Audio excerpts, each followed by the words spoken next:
नमस्कार मित्रांनो, मी दिलीप मिसा स्वागत करत आहे माझे अनुभव भाग 3. भावांनो, माझे अनुभव भाग 3 ऐकण्यासाठी चॅनलला सबस्क्राईब करून घ्या, सबस्क्राईब केले नसेल तर. आणि व्हिडिओ आवडल्यास लाईक करा जास्तीत जास्त, आणि व्हिडिओला शेअर करा आणि कमेंट करा. आता सुरुवात करतो माझा अनुभव सांगण्यासाठी. तर नमस्कार मित्रांनो, भावांनो, मी पुण्याला गेलो होतो. नुकतंच त्या ठिकाणी पुण्यातलं येवलेवाडी हे गाव, त्या गावामध्ये खूप मोठ्या मोठ्या बिल्डिंगी. अरे मी जाणं येणं म्हणजे माझ्यासाठी खूप अवघड होतं. वरतीच क्लासेस, वरती जेवण, आणि खाली फक्त झोपण्याची व्यवस्था, आंघोळी पाण्याची व्यवस्था, ही सर्व काही होते. म्हटलं बाबा, इथल्या पायऱ्या वेगळ्याच आहे रे. म्हटलं बाबा, मी जावा कसं? मित्र म्हणते, बाबा तू चालणार कसा रे? अरे म्हटलं बाबा, मी नवीन आहे रे, आणि काय करू रे, इथल्या पडच्या खूप चोपड्या आहे रे. मग मी गेलो बाबा.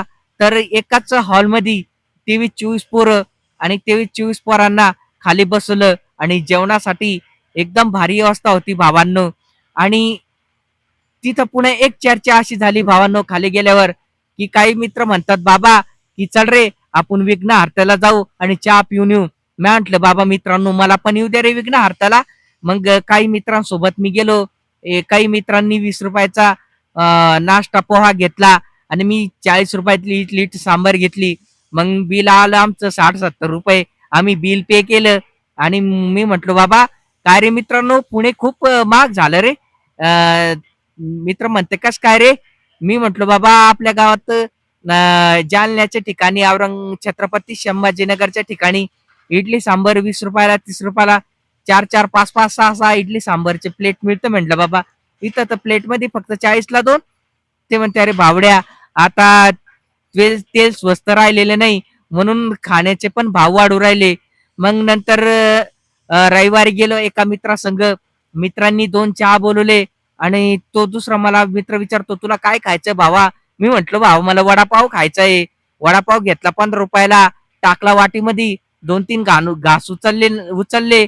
पण फजिती अशी झाली भावांनो, माझा धक्का लागला सहज प्लेटीला. प्लेट गेली खाली पडून, आणि वडापावने सरळ प्लेटीच्या खाली उडी मारली. मी म्हटलं, बाबा आता माझं काही खरं नाही. पण बाकीचे मित्र म्हणतात, जाऊ दे भाऊ, गेला तर गेला. मग म्हंटलं, बाबा चला, आता मला पार्सल तरी घेऊ द्या. मग काय केलं, थोडासा थांबलो. वडापाव घेतला एका पिशवीमध्ये, वडापाव घेऊन गेलो, हॉस्टेलला बसलो, आणि फुलटो हॉस्टेलला वडापाव खाल्ला. आणि माझ्या मनातली तृप्ती झाली भावांनो. आणि मला एकदम वेड लागून गेलं त्या हॉटेलचं. आणि मी